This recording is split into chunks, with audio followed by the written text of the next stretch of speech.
ฝนห้าแก้วตกมาแล้วว่านฝนห้าแก้วตกมาแล้วก็ขอให้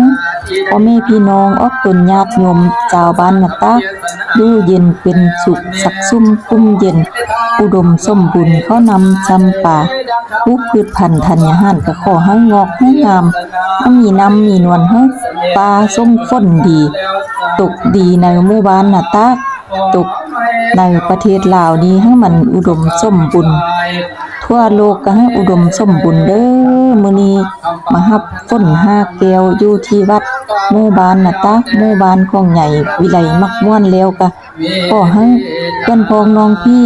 ที่อยู่ในที่นี้สักซุ่มกุมเย็นเด้อสาธุสาธุสาธุสุขสบายดีพี่น้องปองปายเบิดสุขสุขคนมื้อนี้ใหญ่วิไลมักม่วนก็เส้นเก่าเส้นเดิมมาเก็บภาพบรรยากาศภาพงานบุญเดือน4บุญถาดข้าวเปลือกข้าวสารอยู่ที่บ้านอยู่ที่วัดหมู่บ้านนาตากหมู่บ้านของค่อยนี่เองมื้อนี้ก็เป็นมื้อบุญหรือว่าเป็นมื้อใส่บาตรญาตินำเป็นมื้อสุดท้ายสุดแล้วพี่น้องเอ้ยหลังจากว่าเฮ็ดมาได้2มื้อบุญนี้ก็เป็นบุญถาดข้าวเปลือกข้าวสารเพิ่นเฮ็ด2คืนกับ3มื้อแต่ว่ามื้อนี้เป็นมื้อเช้าที่3เนาะ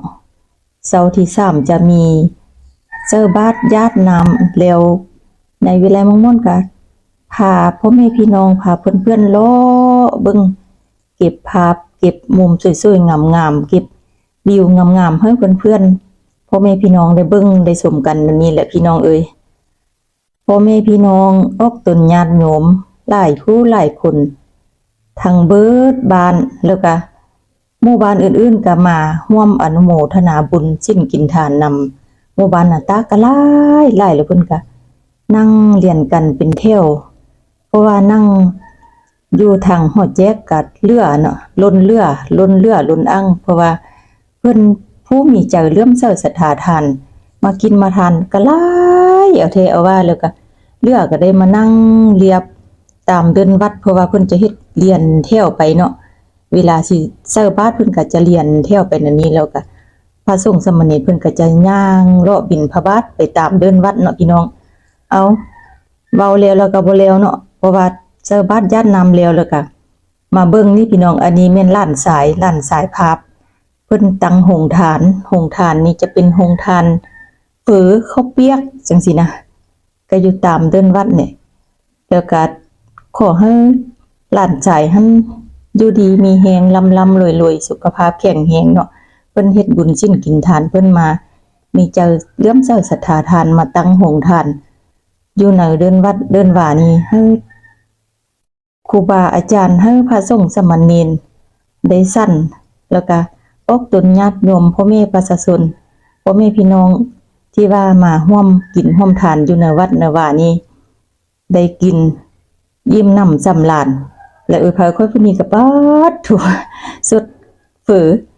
จะเป็นเฝอเป็นข้าวเปียกก็ปัดเต็มถ้วยจูนพูนก็เป็นตาแซ่บตานัวนี่แหละเพิ่นว่ากินข้าวปุ้นเอาบุญพระเวทฟังเทศมัดชีแต่บ่แม่นได้อันนี้แม่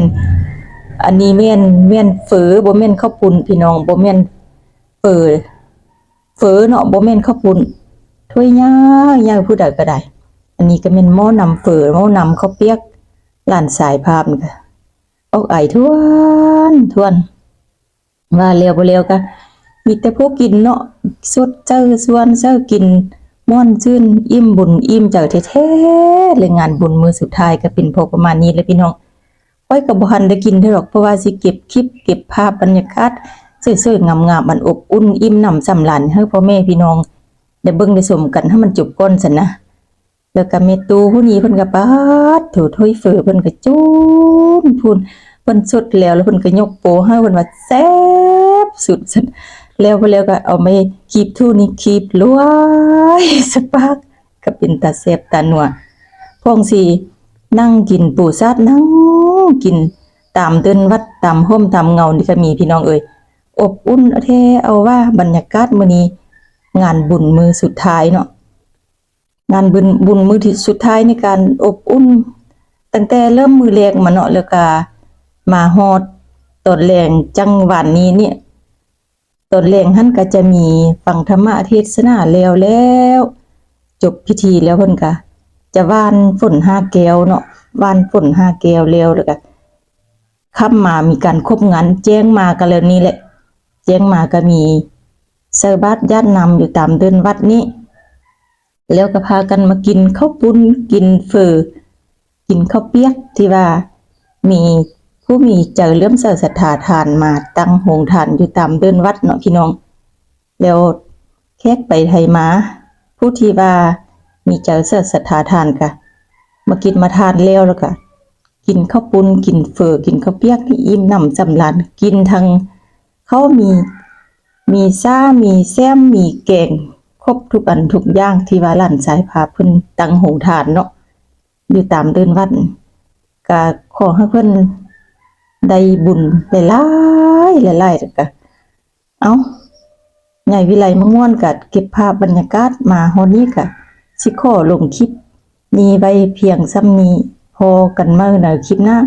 สำหรับคลิปนี้ขอกล่าวคำว่าสบายดี